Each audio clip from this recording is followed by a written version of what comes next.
Hola, ¿qué tal? Bienvenidos de nuevo a una entrega más de Gas Natural Infra. Estamos haciendo podcast sobre todas las aplicaciones que podemos tener para ustedes. Como grupo, el Grupo Infra tiene muchas aplicaciones para proveer a la industria de alimentos y bebidas. En esta ocasión nos vamos a enfocar en el gas natural y para ello nos acompañan de nuevo el ingeniero Álvaro Pulido y el ingeniero José Luis Núñez. Bienvenidos otra vez. No, bienvenido. Muchísimas gracias, Mario, por invitarnos. Gracias No, por la hombre, invitación. siempre un placer tenerlos aquí. Eh, Vamos a hacer esto muy dinámico para que nuestros amigos en casa, que nos están viendo en redes sociales, comprendan cómo es que el gas natural está involucrado en los procesos de fabricación de los alimentos y bebidas que consumen diariamente. Si les parece bien, hacemos un ejemplo, como lo hemos comentado ya en otras ocasiones, ¿Sí? pues cómo están involucrados nuestros productos en un desayuno convencional, ¿no? Para empezar con los alimentos. Por ejemplo, Mario, ¿qué te gusta desayunar a ti? Un cafecito, Sí. estamos de acuerdo, muchas veces cereal, un Un pan sándwich, tostado. un pan tostado, la mermelada. El café normalmente es un pequeño fruto, o sea, ese fruto normalmente lo sacas directamente de las bayas. Ujú. Ese se pasa por un proceso de tostado, un proceso de secado, para poderle darle ese tono, ese color, ese sabor, esa textura que tú tomas directamente en el café. Ok. Eso es para el café que tú tomas de grano, Ujú. el que te sirven, dicen que te sirven en algunas marcas comerciales. Ujú. Pero hay otro que es diluido, es el que normalmente le pones dos o Soluble. tres cucharitas, exactamente el soluble. Ese se ocupan como agregados, o sea, poco a poco se pulveriza y se van agregando. ¿Por qué se hace esto? Se hace para poder darle una disolución, porque te gusta que tu café sea instantáneo de alguna Sí, manera. claro. Pero para esto ocupan grandes equipos en los cuales en las paredes tienen calor. Ah, ok. Y es el calor a través que se genera a través de calderas, a través de calentadores o a través de ciertos secadores para que tú puedas hacer ese agregado a través de las paredes. Va escurriendo por las paredes calientes y se van haciendo los agregados. Eso es para el café. O sea, básicamente estamos haciendo de una aplicación común, Sí. le vamos dando diferentes usos en la industria alimenticia. Lo habíamos hablado previamente para otros temas industriales, pero de las mismas calderas que generan vapor, vamos a lograr tener una infinidad de aplicaciones en donde podamos utilizar el calor que viene de la generación por el gas natural, por este medio.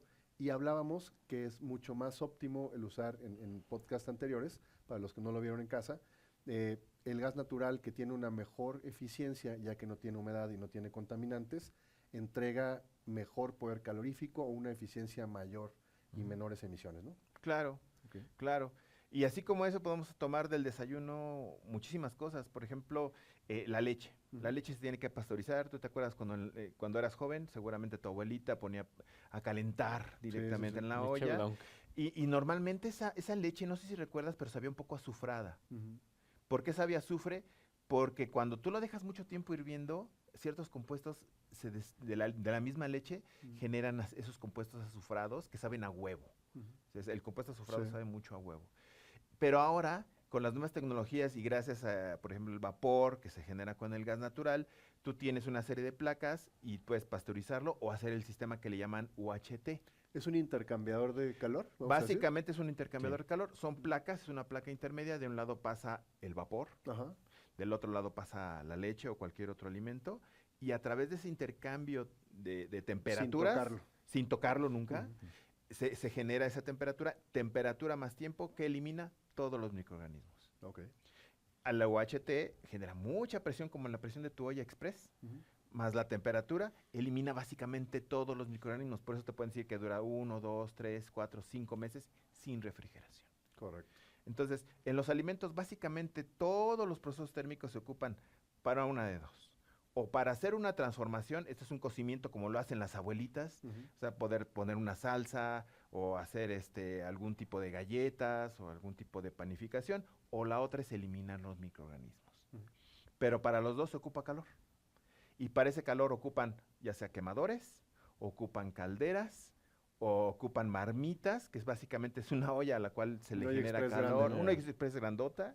Entonces, ¿Es lo mismo que un autoclave, una marmita? no, la Mm. autoclave es diferente. Ujú. Una marmita sirve para cocer. Es Ok. básicamente una cacerola Ujú. que le pasas calor por el medio. Y un autoclave es un sistema en el cual guarda presión como una olla express. Ok. Y ahí es donde hacen productos tan especiales como como una papilla, por ejemplo, Ok. o algún tipo de producto para bebés Ujú. que no puedes meterle ningún tipo de microorganismo. Entonces, para eso funcionan las autoclaves. ¿Y el agua que vemos embotellada, que es de uso especial para bebés, pasa por un proceso en particular especial o más filtración o también tiene que ver con uso de vapor? También tiene que ver el uso de vapor, sobre todo los envases. Ok. Pero al otro hay un fenómeno, o más bien un proceso que es bien curioso. Normalmente se va todo por tuberías. Eso que tú imaginas de que pasa por toda una serie de tuberías adentro de una fábrica es cierto. Pero imagínate un proceso en el cual tú tienes que manejar, además de agua, otro proceso alimenticio como la leche, el jugo o cualquier otro tipo de producto. Normalmente deja ciertos rastros. Es como cuando tú lavas los trastes, ¿estás de acuerdo que Sí. deja siempre cierto? Y hay que lavarlo. Sí, claro. Pero ¿cómo lavas una tubería? Entonces, La forma de lavar la tubería normalmente es que pasas ciertos químicos, pero pasas agua caliente. ok. El agua caliente mata cualquier tipo de microorganismo y para eso utilizamos el gas natural, que es mucho más eficiente para producir ese tipo de vapor o el gas natural para matar Wow, los microorganismos. Ok. Ujú. Pues para nuestros amigos que nos están escuchando y que tienen este tipo de procesos, que consideren que si están haciendo este tipo de barridos con agua caliente en sus tuberías y están utilizando combustibles fósiles, pues tal vez puedan tener remanentes que vengan desde la generación del calor, ¿no? Que después pudiera llegar a sus procesos. ¿Qué otro elemento de un desayuno podemos decir que tiene que ver con el gas natural, ingeniero Aloro? El pan, El pan. podemos tomarlo, el pan, el jitomate, Ok. que es algo que me dice, porque el jitomate, en lo que son los invernaderos, usas calor. Ok. Si quieres Normalmente, imagínate tú que tú tienes una planta Ujú. y ya todo el mundo sabe que si por alguna razón cae nieve o cae hielo o está muy frío, la planta se marchita. Sí. El jitomate es propiamente de esas plantas que inmediatamente que les cae el frío se marchitan. Entonces, si tú tienes 10 hectáreas de jitomate para poder vender al público y de repente tienes temperaturas entre 4 y 5 grados, toda tu producción se muere. Entonces, ¿qué es lo que hacen? Normalmente utilizan también calderas para poder producir vapor que pasa y agua caliente que pasa alrededor del invernadero y que calienta el invernadero. O puedes utilizar mm, quemadores, o sea, propiamente como el quemador de la casa, o sea, los que utilizan las hornillas de la casa, una cosa muy similar, lo distribuyen a lo largo de los invernaderos para mantenerlo caliente. Y con eso ellos logran que podamos tener siempre una temperatura de alguna manera promedio, pero también muchos de ellos utilizan ese gas natural para producir CO2. Y estás de acuerdo que el gas natural, la cantidad de componentes o la cantidad de contaminantes y de humedad que llega a tener y que puede llegar a dañar no nada más a la planta, sino también al personal, es mejor el uso de gas natural para eliminar todo ese tipo de cuestiones a través del filtrado, a través de la reducción de humedad, ¿no? Ok. Y hemos venido hablando de puros elementos que no tienen per se un proceso muy complejo, pero ya en la elaboración de una salsa, vamos a decir, hay muchas marcas aquí en México Ok.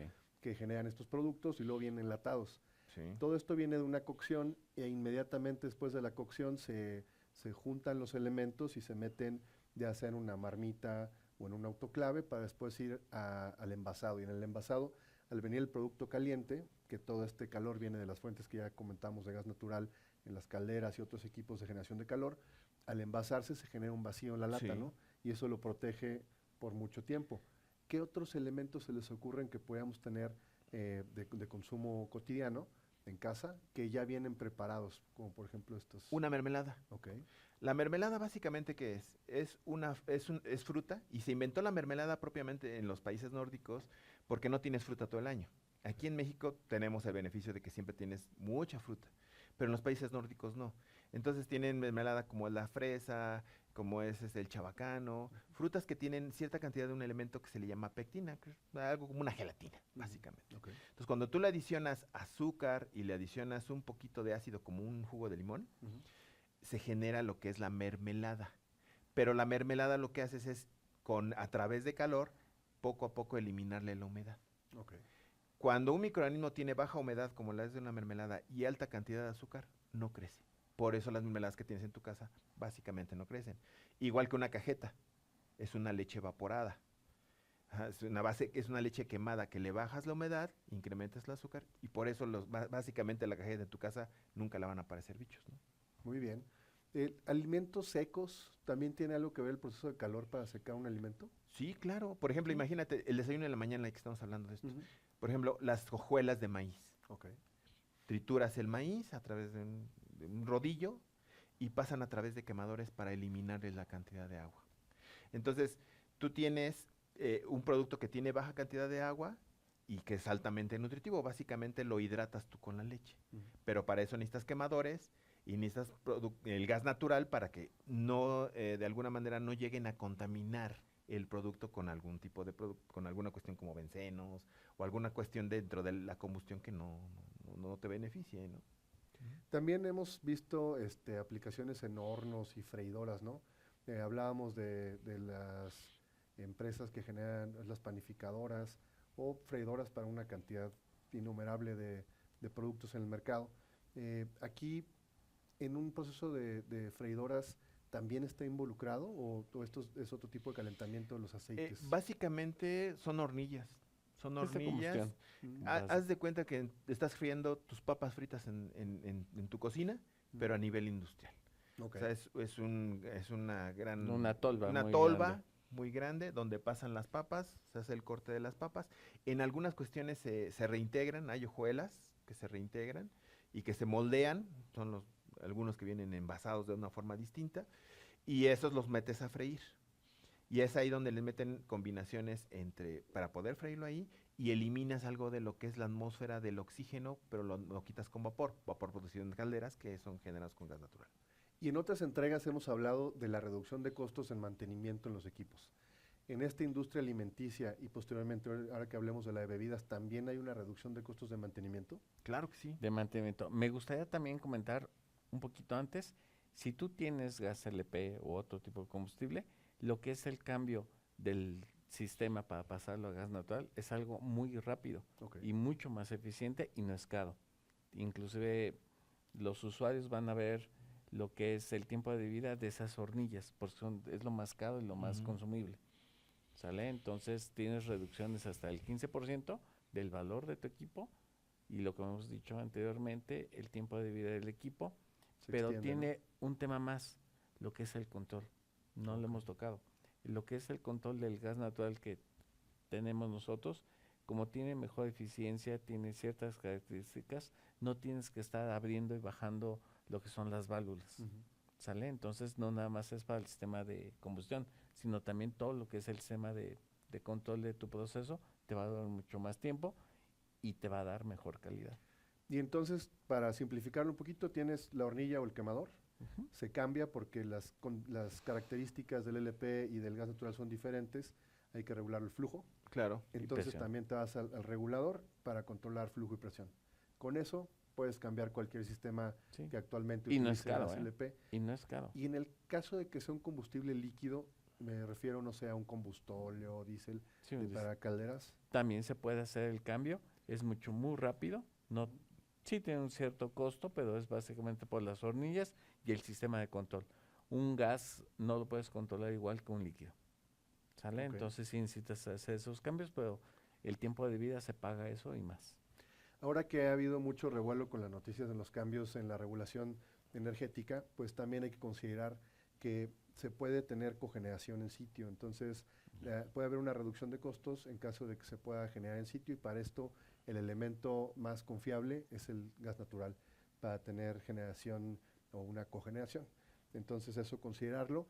Y en cuanto a los procesos de empacado de alimentos, ¿hay algo que se pueda hacer o tenemos algún rol, aparte de los gases que tenemos con crioinfra, ya saben, modificación de atmósferas, para que sea un empacado más seguro, para beneficiar el alto vacío o algo por el estilo? He visto que hay unos procesos que sumergen en agua caliente también para tener un mejor vacío. ¿Cómo funciona Sí, eso? son los termoencogibles normalmente. Pero en general tú tienes mucha razón con respecto a los que se manejan vacío. Normalmente las salsas se envasan al alto vacío. ¿Qué es lo que haces? Normalmente cuando calientas tú generas vapor. Cierras y ocupa un cierto lugar. Pero cuando se enfría se vuelve líquido ese vapor. Y es cuando tú generas el vacío. Es por eso que cuando abres algunas salsas, no sé si han notado que se oyen plop. Sí, Es por la generación de vacío. sí, claro. Y muchas bebidas también lo utilizan. Muchas bebidas, sobre todo las energéticas, Ah, ok. utilizan ese tipo de sistemas también para generar ese vacío y que genere ese plop. Porque al final las bebidas energéticas tienen una cantidad de azúcar y una cantidad de nutrientes bastante alta que los microorganismos están ávidos por poder consumirlas, Claro. y por eso prefieren hacer ese tipo de calentamientos de la botella o de su producto para poder realizar el envasado. Excelente. Creo que con esto abarcamos una parte importante de las aplicaciones del gas natural en los alimentos y pasemos ahora a las bebidas, ya que algunos de nuestros clientes tienen ya el suministro de gas natural Ujú. para las aplicaciones en embotelladoras, ¿no? ¿Nos podrían hablar un poquito de cómo es esa aplicación o para qué funciona el gas natural en la industria de las bebidas? Imagínate tú que, igual, regresemos al desayuno. Muy Ya bien. hablamos de la leche, pero hablamos del jugo de naranja, el único jugo que verdaderamente no tiene ningún proceso es el que te haces en tu casa. O sea, el que tomas las naranjas, las partes y lo haces. Sí, claro. Pero lo natural para cualquier tipo de jugo, ¿qué es lo que haces? Tomas el jugo directamente de la fuente, vaya, de las naranjas. De ahí, obviamente, le extraes la cantidad de aceites esenciales que puedes de alguna manera tomar. Y de ahí lo empiezas a concentrar. Otra vez, con las calderas comienzas a reducir la cantidad de agua. Es más fácil transportarlo, no se contamina con los microorganismos y con una refrigeración tradicional o hasta se puede congelar. Ok. Entonces tú lo utilizas para los jugos, para las bebidas, por ejemplo, te digo, las energéticas, para los mismos refrescos en general. Normalmente los refrescos, algunos que tienen zumo o tienen jugo o tienen esencia, los jugos se obtienen así. O sea, tú tienes esencia en un pequeño barril, en el cual se diluye en una cantidad de agua tremenda y ya puedes llevarlo hacia la industria, ¿no? Y el gas también sirve para la generación de vapor que posteriormente lo vas a utilizar para el limpiado de las botellas y los recipientes donde vas a meter todos estos productos, ¿no? Exactamente, de las ¿Cómo es tuberías. ese proceso? Normalmente utilizas vapor Ujú. y se pasa a través de grandes, ¿cómo decirlo? Túneles, por Ok. decirlo de alguna manera, que donde se manejan grandes cantidades de vapor. Y con esas grandes cantidades de vapor, tú eliminas la cantidad de microorganismos que vienen ahí. O sea, los microorganismos tienen una tolerancia en temperatura. Ujú. Normalmente no sobreviven más allá de los 80 grados. Entonces tú lo que haces, el vapor puede tener, como tú sabes, mucho más temperatura que 80 grados, porque eso tiene temperaturas por arriba de los 100 grados, y con eso mata los microorganismos, ¿no? Sí. Básicamente es un proceso a gran escala de lo que hacemos con los biberones de bebés, ¿no? Que lo pones en agüita y Básicamente. el vapor pues lo deja. Y Sí. bueno, y si un bebé puede consumir eso, por supuesto que está en condiciones óptimas y el mercado pues aprecia mucho que ese vapor esté generado con fuentes limpias también. Claro. Las emisiones se reducen de una manera significativa. Estamos también en pro del medio ambiente porque reducimos emisiones de CO2 y nos volvemos un proceso más sustentable para que todos los amigos que nos escuchan que tienen procesos de este tipo consideren un cambio de combustibles fósiles o de lo que están utilizando actualmente por combustibles pues mucho más limpios. En este caso, pues me gustaría cerrar con alguna otra aplicación o recomendación que nos quisieran hacer, comentarle a nuestros amigos en casa para que sepan pues qué es lo que podemos apoyarles. Nosotros, aquí los expertos, los ingenieros, nos pueden ayudar cualquier duda que tengan, ya saben, por los medios que nos pueden contactar, van a estar apareciendo aquí abajo en pantalla, les vamos a poner la página o tal vez un enlace también en la publicación para que puedan acceder a la página de Crioinfra y de Gas Natural para que puedan tener una serie de aplicaciones disponibles para ustedes y que cuenten con el apoyo de nosotros y otros muchos especialistas que tenemos en Grupo Infra. Muchísimas gracias por estar el día de hoy. ¿Quieren cerrar con algún comentario adicional? Mire, la verdad es que la industria de los alimentos y bebidas es una industria enorme. Básicamente, por ejemplo, la industria alimenticia son 6.6 billones de pesos lo que produce anualmente. La industria de las bebidas Wow. está alrededor del 1.2 billones de pesos. Entonces, no nada más es hacia las grandes industrias. Existen las tortilladoras, existen panificadoras, existen personas que hacen salsa en su casa, que hacen arroz y que comienzan en pequeño y que posteriormente lo van a hacer. Entonces, qué mejor que empiecen con gas natural. Que se apoyen con nosotros para que Exactamente. les ayudemos a crecer sus procesos. Ujú. Ingeniero Pulido, Muchas gracias por la invitación y esperamos vernos pronto. claro que sí, cuando gusten, esta es su casa. Y amigos, los esperamos en las próximas entregas. Si tienen comentarios que nos pueden dejar aquí, por favor, de qué tema quieren que hablemos, podemos desarrollar más temas a petición y de lo que ustedes requieran. Y no olviden que Gas Natural Infra está aquí para servirles. Muchas gracias por la atención. Nos vemos pronto. Gracias. Hasta luego.